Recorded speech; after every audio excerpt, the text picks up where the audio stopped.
Welcome. In this video we are going to check if the Redmi Note 12 Pro have a glass back cover.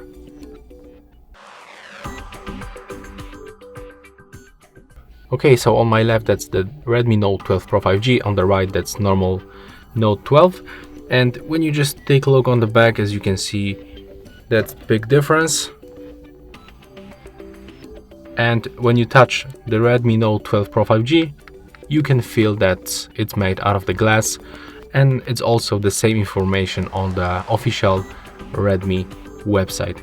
And the Note 12, it's made with the plastic. So on the 12 Pro 5G you can find back glass, and on the Note 12 you can find plastic back. That's all for this video. Hope you like it. Remember to leave a like, comment and subscribe to our channel.